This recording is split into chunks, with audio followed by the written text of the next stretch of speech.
AM 560. The Answer. I really can't But stay. baby, it's cold outside. Got to go But away. baby, it's cold. Hey, Squirrel, outside. remember when This evening has Been the dimwit in hoping diapers? that you'd drop Did in. I win? Joe Biden on the changing table with his little skinny old man legs like Monty Burns on a changing table. That song is racist. Oh, the Dean Martin song? The song that was cut in the 1920s? Racist. It's cold outside. You got to be a low-life moron. But then again, that's what the party's for. It's not just me that says it. News Nation! And we've reported repeatedly, it's no secret why people in Illinois are being victimized by criminals, because the state refuses to lock up people with long rap sheets. Yeah, so how are state leaders responding to this rising crime? Well, by making those rap sheets disappear. If that's confusing, yes, it should be. So Newsmax crime correspondent Jason Matera will explain. See, decent people from sea to shining sea, from Cartel Mexico to Socialist Canada, our sissy cousin. Everybody knows what Illinois is. It is a safe haven for lowlifes. Explain all of this for us. Good morning, Jason. Good morning, Mark and Charlotte. And yeah, this is what passes for progressive justice these days, where criminals are put ahead of public safety. 2 million people are eligible to have their records sealed and want to get a fresh start. This is why Stephen Miller called him what he is, although a little bit. He called him a third, a quarter. Called him 10% of what he is, a moron. Well, I mean, he's a fool and he's a moron, but also, most importantly, Sean, he hates America. And let's just be honest about it.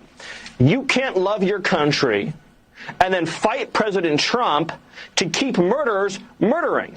Just think about that for a second. President Trump is saying, let us work with you, with the FBI, with ICE, with ATF, with DEA, with the National Guard, to stop the murdering in your city.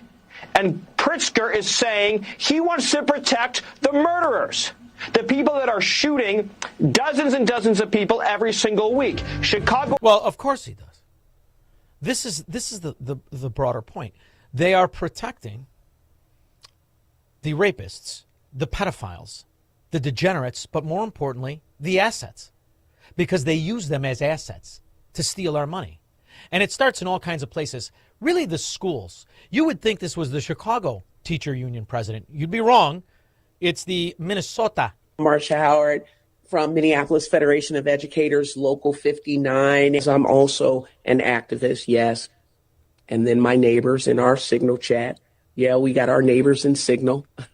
People who like the gangbanger who put out the hit on Bovino? Yes.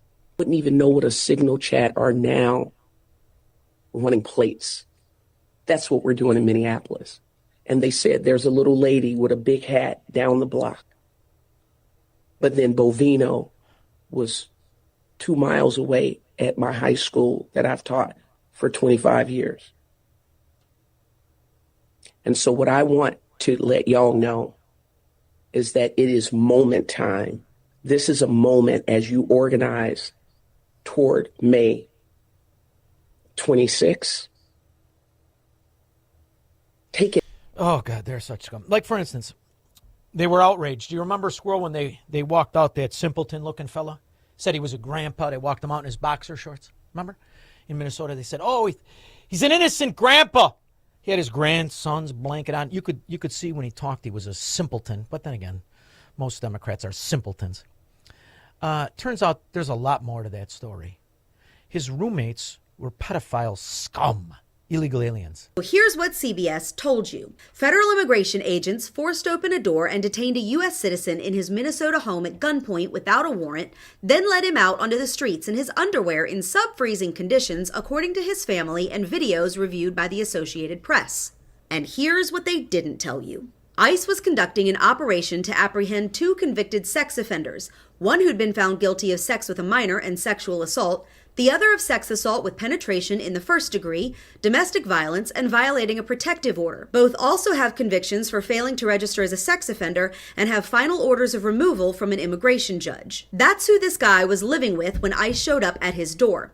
He refused to be fingerprinted or facially ID'd, so ICE had no way of verifying his identity. But he matched the description of the two targets, so ICE removed him from the home and held him while they figured out who he was. Once they'd identified him, they let him go. He didn't want to tell him his name. He didn't want to tell him his name, and he's another guy from Laos. 2 teeth in his head, fat and creepy looking, like the pedophile roommates he has.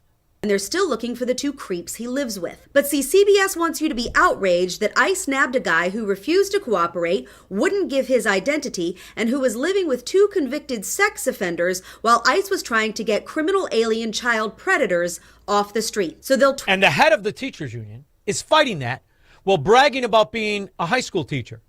So you want to save the illegal alien that has been raping the kids you teach, right, dummy?